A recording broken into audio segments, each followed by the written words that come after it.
Salve, amigo do Auto Vídeos! Agora é hora de papo de caminhão e de um jeito fenomenal, porque agora a gente vai falar de caminhões bicudos. E esse é um tema que sempre desperta grandes paixões aqui no Brasil e saudosismo, porque nós tivemos clássicos nas estradas como Scania 124, Volvo NH12 e o lance é que agora praticamente nenhum é fabricado mais aqui no Brasil. Só que lá fora, no exterior, em vários países, eles ainda rodam, fazem sucesso, são muito bonitos e seria muito legal se a gente visse esses modelos rodando aqui no Brasil. Então agora é hora de você conhecer uma lista bastante surpreendente com 8 modelos. Tem caminhão de marca pertencente à Toyota, tem caminhão da Ucrânia, tem uma série de lendas americanas e mais um monte de surpresas. Então fica ligado e vamos nessa!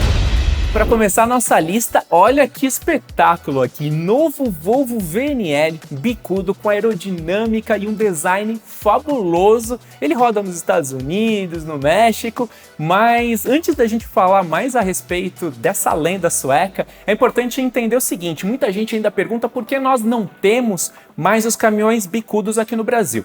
Antes de mais nada, tem um último sobrevivente que é o Mercedes-Benz e-tron 1635. E o que acontece é que na década passada os bicudos acabaram sumindo porque a legislação brasileira, na hora de definir o comprimento de um caminhão, uma carreta, leva em conta a medida desde lá da frente da cabine até o fim da carreta, do implemento, da composição. Então o que acontece? A prioridade, para os transportadores, para os caminhoneiros, é justamente levar o máximo de carga possível. A gente sabe dos desafios que existem de frete e tudo mais aqui no Brasil.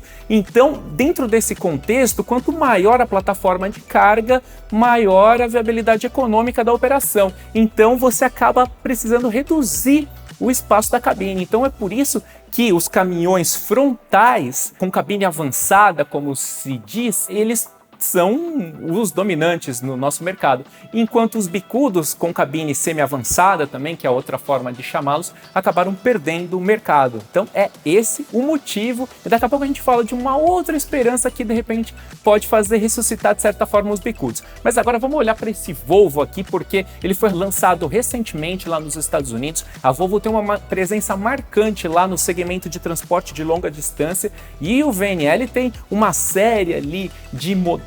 As potências do motor D13 ali variam de 375 a 500 cavalos e ele conta com o câmbio iShift de 12 a 14 velocidades, e o que chama muito a atenção é o interior dessa cabine, E essa é outra reivindicação importante que o pessoal aqui no Brasil fala, porque dentro desse contexto legal, os caminhões atuais têm cabines reduzidas em termos de comprimento. Muitas fabricantes estão melhorando no lance da altura, mas o espaço ali é um pouco comprometido. Então, quando a gente pensa em outros países como o próprio México, que tem dimensões continentais, a gente acaba vendo modelos como esse. E pessoal, eu confesso aqui, quando eu vi lá no México pessoalmente um VNL, deu muita vontade de ver mais desses modelos aqui no Brasil, inclusive pensando no conforto do caminhoneiro, com uma parte ali posterior mais ampla, com cama e com o conforto que os estradeiros merecem. Então, para começar essa nossa lista, Volvo VNL. E agora, uma lenda americana, Mach Anthem. Olha só o design absolutamente espetacular desse caminhão. E quando a gente fala de Mach, é pura tradição americana, e o que chama muito a atenção nessa nova geração do modelo é que agora ele está com linhas mais aerodinâmicas, mais arredondadas. Quando a gente observa para-choque, capô, teto, foi uma evolução absurda da Mach, com um design externo e interno muito diferente, considerando o padrão histórico da companhia. É importante lembrar que no passado a gente teve alguns caminhões da Mach que chegaram importados aqui no Brasil, e para quem gosta, para quem curte, sabe que o cachorrinho aqui em cima do capô é o elemento mais destacado da marca americana. E esse modelo aqui tem os motores da Mach MP7, MP8 variando ali 11 litros a 13 litros, a potência na faixa mais ou menos de 425 a 505 cavalos, e ele conta com a transmissão M-Drive da Mach, 12 a 14 marchas. Agora, o que chama a atenção mesmo é esse design aqui. Eu não canso de olhar para esse modelo e imagina se um caminhão desse rodasse aqui no Brasil. Agora a gente chega numa surpresa. Aqui no Auto Vídeos nunca a gente faz convencional. E você já tinha ouvido falar nessa marca aqui e nesse caminhão? CRAZ 6446, sente só o que é um caminhão bruto de verdade. A CRAZ, pessoal, é uma empresa ucraniana, referência em caminhões militares, e eles fazem caminhões civis também. Por conta de toda a história envolvendo a região da União Soviética e as demais repúblicas ali da região, o que acontece é que os veículos precisam ter um nível de robustez muito elevado para encarar terrenos como na Sibéria, regiões pantanosas e uma série de desafios extremos no off-road. Então tá aqui esse modelo que é um 6x6 aqui, com um motor ali que pode variar bastante em termos de potência, né? Então a gente tem ali a partir de 300, chegando a 400 cavalos, mas a capacidade de carga dele também variando ali na faixa máxima de 65 a 70 toneladas, mas o mais importante do que os números desse caminhão é justamente a habilidade que ele tem para transpor os obstáculos off-road. E aqui no Brasil a gente tem também algumas coisas bem desafiadoras lá no Pará, no Centro-Oeste. Então imagina se a gente tivesse um caminhão desse aqui para dar conta do recado. E agora mais uma lenda clássico americano, Peterbilt em modelo 579. Vamos parar um pouquinho aqui para apreciar o design, é fabuloso mesmo. E claro, quando a gente fala de Peterbilt, a gente se lembra também dos caminhões com o design mais tradicional, aquele mais intimidador, alguns desses modelos lendários. Mas como a gente está falando de um vídeo aqui de caminhões bicudos que a gente gostaria de ver agora rodando no Brasil, vamos pegar esse modelo top aqui da marca, que faz parte do grupo Packard, a DAF, que é uma empresa holandesa e que a gente tem caminhões aqui no Brasil, também faz parte desse mesmo grupo.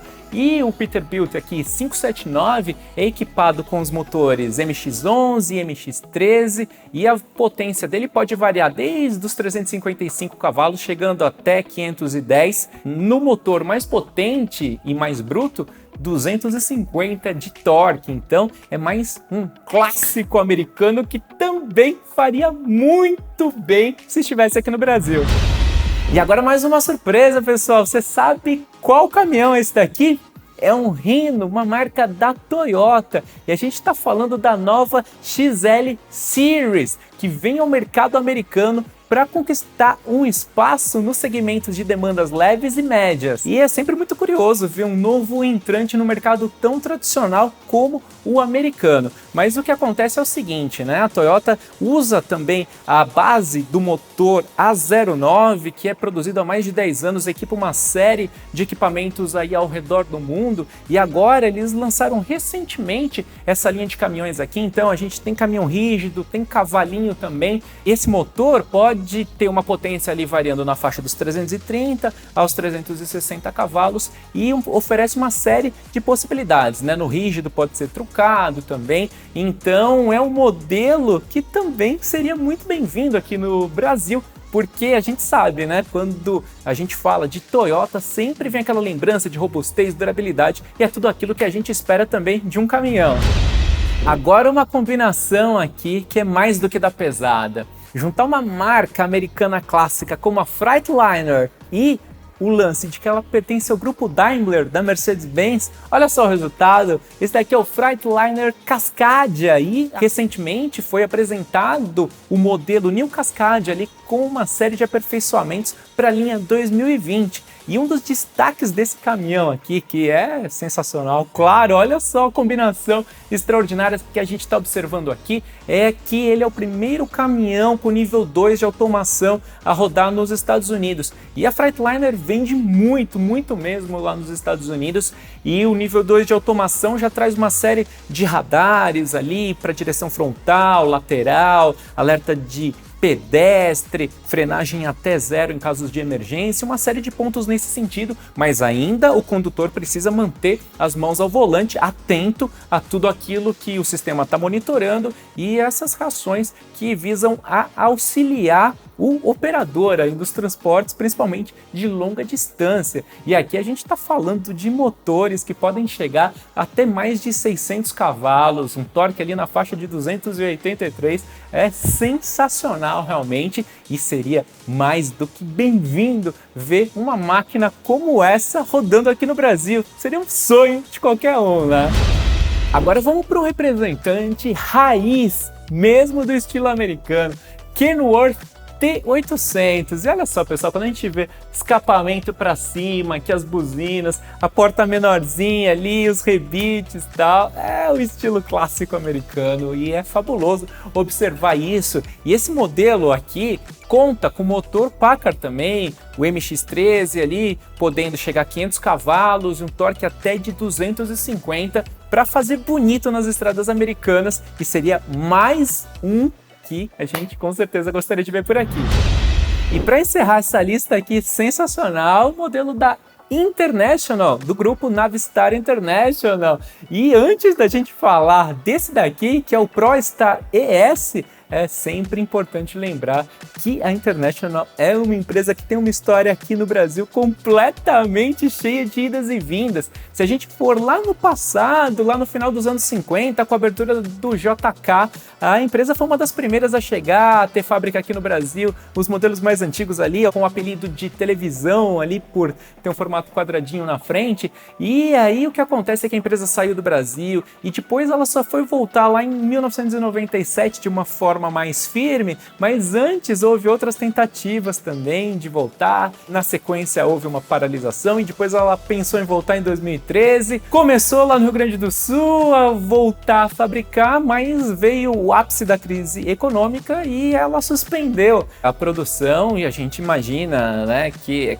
é claro que ela já não tem a menor pretensão no curto prazo de voltar a produzir aqui no Brasil. Pelo que a gente se recorda aqui, não houve nenhum comunicado oficial encerrando, mas na prática a empresa deixou aqui o nosso mercado. É muito curioso observar isso, né? E lembrar que o grupo aqui, hoje, 16% desse grupo da Navistar é detido pela Volkswagen, o grupo Traton lá que abocanha tanto Volkswagen como Scania, uma série de empresas, e existe uma possibilidade talvez da Volkswagen comprar inteiramente a operação da International, que é significativa nos Estados Unidos. E aqui a gente está falando de um modelo que pode ter motor da Cummins ou também o próprio motor, né, da Navistar, que pode chegar a 475 cavalos e 235 de torque.